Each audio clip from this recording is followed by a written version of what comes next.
अस्सलाम वालेकुम the great math academy में आपको खुशामदीद कहता हूँ।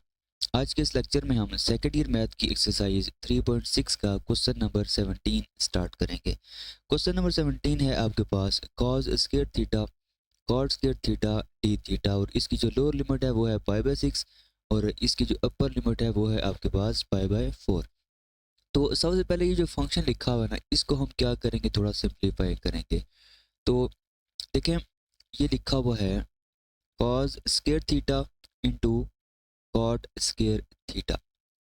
अब ये जो कॉट स्क्वायर थीटा है, ये आपको पता है कि ये इक्वल होता है कोसिकेंट स्क्वायर थीटा माइनस 1 के। अब कॉस स्क्वायर थीटा को आप इन दोनों टर्म्स के साथ मल्टीप्लाई करें, ये आपके पास आ जाएगा cos square theta cosecant square theta minus cos square theta, ये चीज़ आ जाएगी।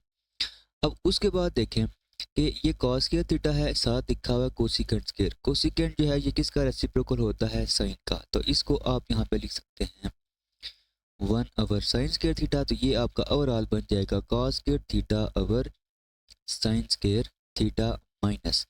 यहाँ पे हम क्या करेंगे, यहाँ पे हम एक फार्मूला यूज करेंगे। देखें, हमने एक चीज़ पढ़ी हुई है कि कॉस स्क्वायर थीटा जो है ये इक्वल होता है 1 प्लस कॉस 2 थीटा ओवर 2 के। तो हम यहाँ पे क्या करेंगे, ये फार्मूला हम यहाँ पे यूज़ करेंगे।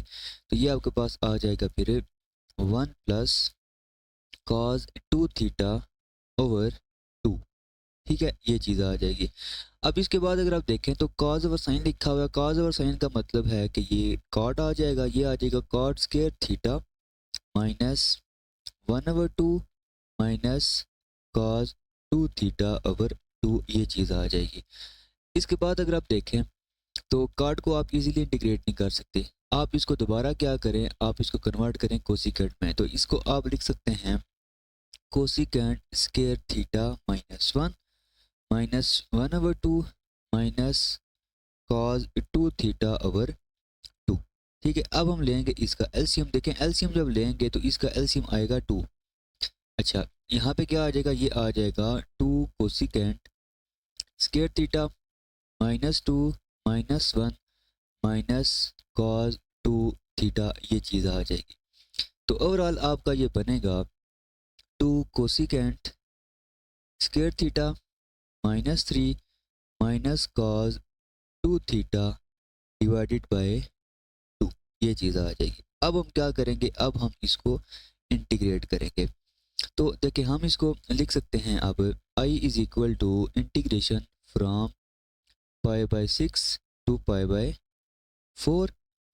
और ये जो लिखा हुआ था फंक्शन, ये जो फंक्शन लिखा हुआ था, ये आप किसके इक्वल आ गया है, ये आपका आ गया है इस चीज़ के इक्वल। तो यहाँ पे आपका आ जाएगा 2 cosecant square theta -3 minus cos 2 theta divided by 2 और साथ आ जाएगा डी थीटा। अब ये जो नीचे 2 डिवाइड हो रहा है ना, ये कांस्टेंट है, इसको आप बाहर लिखते हैं। यहाँ पे आ जाएगा 1/2 इंटीग्रेशन ऑफ पाई/6 पाई/4 और यहाँ पे आपका आएगा। अच्छा, इंटीग्रेशन जो है ना वो तीनों टर्म्स के आप ऊपर ना अप्लाई कर दें। तो यहाँ पे आपका आएगा फिर 2 cosecant square theta d theta minus integration.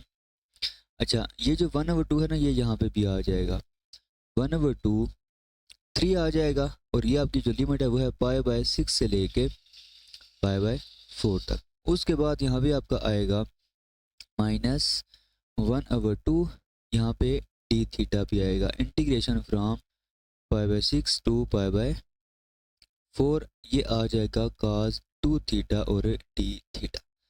अब हम यहाँ पे कुछ फार्मूले ना डिस्कस करेंगे। देखें, पहली चीज़ है कि अगर आपके पास लिखा हो ना cot थीटा, cot थीटा का जो डेरिवेटिव है वो इक्वल होता है माइनस कोसिकेंट स्क्वायर थीटा के। अब ये जो माइनस कोसिकेंट स्क्वायर थीटा है, अगर इसको दोबारा आप इंटीग्रेट करेंगे तो इसका आंसर क्या आ जाएगा, कॉट थीटा आ जाएगा। आपके क्वेश्चन में क्या लिखा हुआ है, सिंपल कोसिकेंट स्क्वायर लिखा हुआ है। ठीक है, तो अगर आप इसको इंटीग्रेट कर रहे होंगे, कोसिकेंट स्क्वायर थीटा को अगर आप इंटीग्रेट कर रहे होंगे तो उसकी जो इंटीग्रेशन है वो क्या आ जाएगी, माइनस कॉट थीटा आ जाएगी। ठीक है। अच्छा, उसके बाद यहाँ पे अगर आप देखें तो इसमें हमने एक फार्मूला पढ़ा है कि अगर cause A theta divided by simple अगर कॉज ए थीटा लिखा हो तो इसकी जो इंटीग्रेशन है वो इक्वल होती है साइन ए थीटा ओवर ए के। पहला फार्मूला ये है।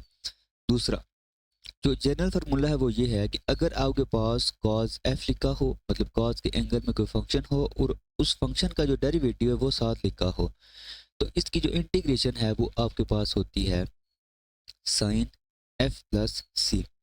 अब ज़्यादा जो आसान फार्मूला है वो ये वाला है, वो हम यहाँ पे यूज़ करेंगे। मतलब कि आपकी ए की जो वैल्यू है वो यहाँ पे लिखी हुई है 2, तो इसकी जो इंटीग्रेशन होगी वो क्या आ जाएगी, साइन 2 थीटा ओवर 2 आ जाएगी।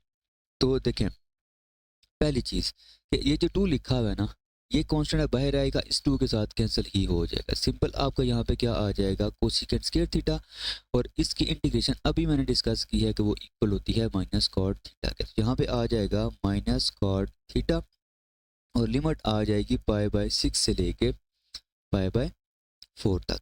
अच्छा, -3 कांस्टेंट बाहर आ जाएगा, ये आ जाएगा 3/2, और 1 की जो इंटीग्रेशन है विद रिस्पेक्ट टू थीटा वो क्या आ जाएगी, सिंपल थीटा आ जाएगी, और लिमिट आपकी आएगी π/6 से लेके π/4 तक -1/2।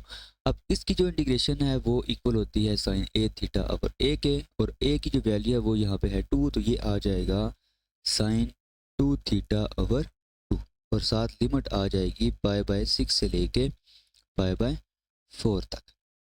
तो अब हम क्या करेंगे, अब हम यहाँ पे इसकी जो लिमिट है वो हम फाइंड करेंगे। तो देखें ये आपका आएगा माइनस कॉट π/4, मतलब आपने क्या किया, अपर लिमिट पुट कर दिया है माइनस, अब हम यहाँ पे लोअर लिमिट पुट करेंगे, ये आ जाएगा माइनस कॉट π/6। ठीक है, -3/2, और थीटा की जगह आप क्या करेंगे, upper limit minus lower limit, ये आपका आ जाएगा π/4 माइनस π/6। ये जो -1/2 है ये इस 2 के साथ मल्टीप्लाई होगा तो ये आ जाएगा -1/4, और यहाँ पे आप देखें आपने जस्ट जो लिमिट पुट करनी है वो साइन 2 थीटा में पुट करनी है, ये आपका आ जाएगा sine 2 into π/4 minus sine 2 into π/6, ये चीज़ आ जाएगी। ठीक है, अब हम इसको थोड़ा सिंप्लीफाई करते हैं। देखें कॉट π/4 है, देखें कॉट जो है वो रेसिप्रोकल होता है tan का, tan π/4 मतलब कि tan 45 डिग्री जो है वो 1 के इक्वल होता है, तो 1 का जो रेसिप्रोकल है वो भी क्या होगा, 1 ही होगा। तो कॉट π/4 क्या आ जाएगा, सिंपल 1 आ जाएगा, माइनस कॉट π/6। देखें कॉट का जो रेसिप्रोकल है वो क्या होता है, tan, ये आपका आएगा देखें 1/tan π/6 आएगा, मतलब कि tan 30 डिग्री आएगा। tan 30 डिग्री जो है वो इक्वल होता है 1/√3 के, तो ये आपका क्या बनेगा, सिंपल √3 बनेगा। तो यहाँ पे आपका क्या आ जाएगा फिर √3। उसके बाद -3/2 आप लें इन दोनों का एलसीएम जब लेंगे तो ये आएगा 12। अब 4 का टेबल 12 पे जाता है 3 टाइम, ये आ जाएगा 3 पाई माइनस, और 6 का टेबल 12 पे जाता है 2 टाइम, यहाँ पे आ जाएगा 2 पाई।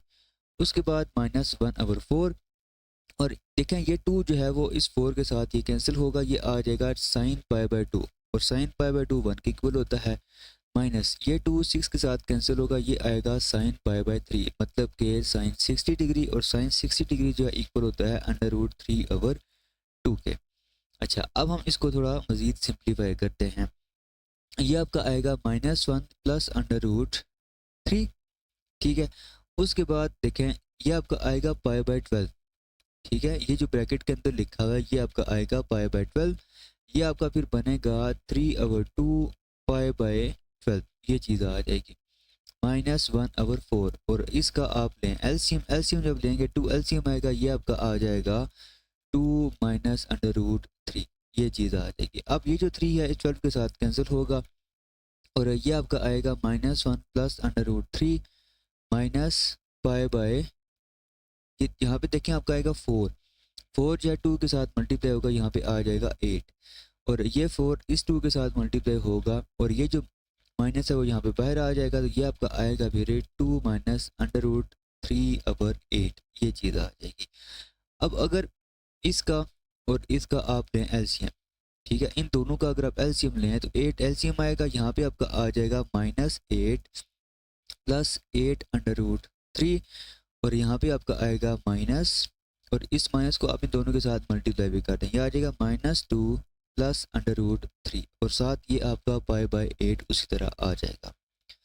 उसके बाद अगर आप देखें तो ये -8 और -2 ये आ जाएगा -10, और 8 प्लस अंडर रूट, ये जो लिखा हुआ है 8 under root 3 plus under root 3, ये आपका आ जाएगा +9 under root 3 divided by 8 minus pi, और इन दोनों का अगर आप लें एलसीएम तो 8 एलसीएम आएगा, ये आपका आ जाएगा फिर 9 अंडर रूट 3 -10 माइनस पाई, ये चीज़ आ जाएगी, और ये इस क्वेश्चन का आंसर आ जाएगा।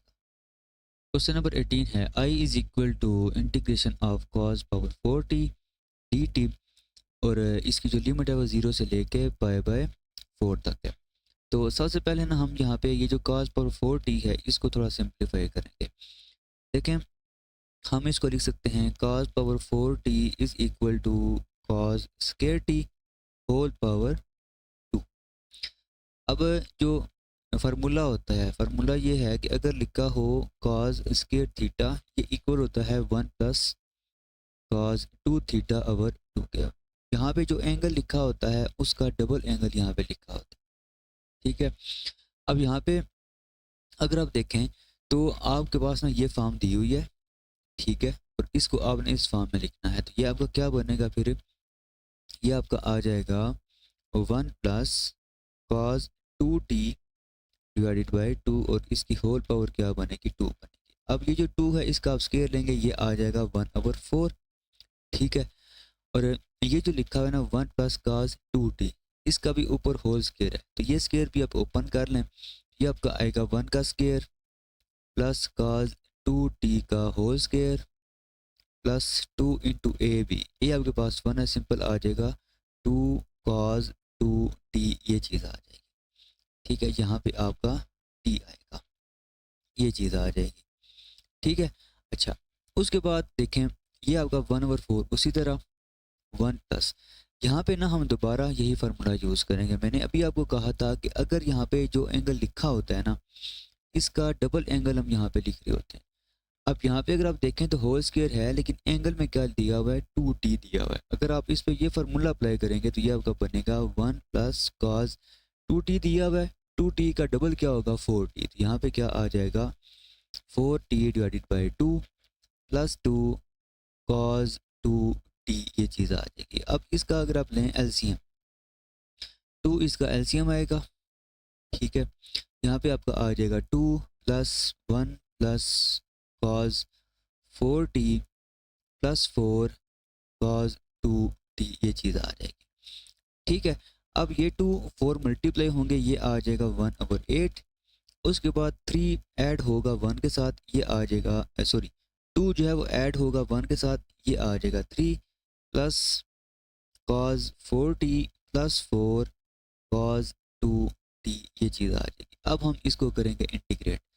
इंटीग्रेशन करने से पहले देखें, हम यहाँ पे ना एक फार्मूला डिस्कस कर लेते हैं कि अगर लिखा हो cos a t dt, इसकी जो इंटीग्रेशन है वो इक्वल होती है sin a t over a plus C के, ठीक है। तो ये फार्मूला ना हम इन दोनों पे यूज़ करेंगे, तो इंटीग्रेशन आप अप्लाई करें, ये आपका आएगा I is equal to integration from 0 to pi, और cos पावर 4t की जगह हम ये सारा लिखेंगे, ये आ जाएगा 1/8 3 plus cos 4t plus 4 cos 2t, ये चीज़ आ जाएगी, साथ क्या आ जाएगा dt आ जाएगा। अब 1/8 कांस्टेंट है, ये बाहर आएगा, और आप जस्ट इंटीग्रेट करेंगे 3 plus cos 4t plus 4 cos 2t को, ठीक है। और इस पे हम क्या करेंगे, इस पे हम ये फार्मूला यूज़ करेंगे।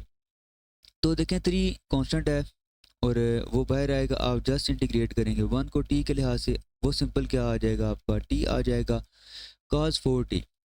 cos 4t मतलब कि आप ये फार्मूला अप्लाई करें तो a की वैल्यू इसमें क्या है 4 है, तो इसको जब इंटीग्रेट करेंगे ये आपका आ जाएगा साइन 4t/4 आ जाएगा प्लस 4 और cos 2t पे जब ये फार्मूला अप्लाई करेंगे तो इसमें आपका a जो है वो 2 है तो ये आ जाएगा साइन 2t/2 आ जाएगा और साथ क्या आ जाएगी, लिमिट आ जाएगी 0 से π/4 तक।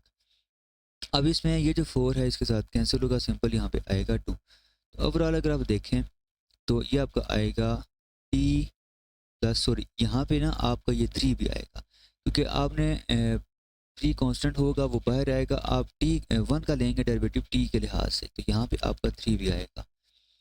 ठीक है, ये 3 आएगा। उसके बाद ये आ जाएगा sign 4t/4 plus 2 sign 2t, ये चीज़ आ जाएगी और इस पे अब हम क्या करेंगे, लिमिट अप्लाई करेंगे। अच्छा देखें ये आपका क्या बनेगा 1/8, उसी तरह ये आपका आएगा 3 और t की जगह आप क्या करेंगे, अपर लिमिट पुट करेंगे, ये आ जाएगा π/4 प्लस ये देखें 1/4, आप इसको इस तरह लिखें और साइन 4 और अपर लिमिट आप पुट करेंगे, ये आ जाएगा π/4 प्लस 2, यहाँ पे भी आपका इसी तरह 2 और t की जगह आप क्या पुट करेंगे, π/4 पुट करेंगे। ये आपने क्या किया है, ये आपने अपर लिमिट पुट कर दी है माइनस अब हम लोअर लिमिट पुट करेंगे। लोअर लिमिट देखें आपकी क्या है, 0 है, t की जगह जब 0 लिखेंगे ये 0 हो जाएगा, ये साइन 0 होगा और साइन 0 0 के बराबर होता है, ये भी 0 हो जाएगा और ये भी 0 हो जाएगा, तो ये आपके तीनों जो हैं वो 0 हो जाएंगे। तो जस्ट आपकी ये पहली जो टर्म है ये रह जाएगी। इसमें अब अगर आप देखें 1/8 उसी तरह ये आपका आएगा 3π/4, ये 4 और ये 4 कैंसिल होंगे, ये सिंपल आएगा साइन पाई और साइन पाई जो है वो भी क्या होता है, 0 होता है। यहाँ पे 2 जो है वो इसके साथ कैंसिल होगा, यहाँ पे आएगा साइन π/2 और साइन π/2 1 के इक्वल होता है, यहाँ पे आ जाएगा सिंपल 2। तो ओवरऑल आपका ये जो क्वेश्चन है इसका आंसर आएगा 3π/4 प्लस 2।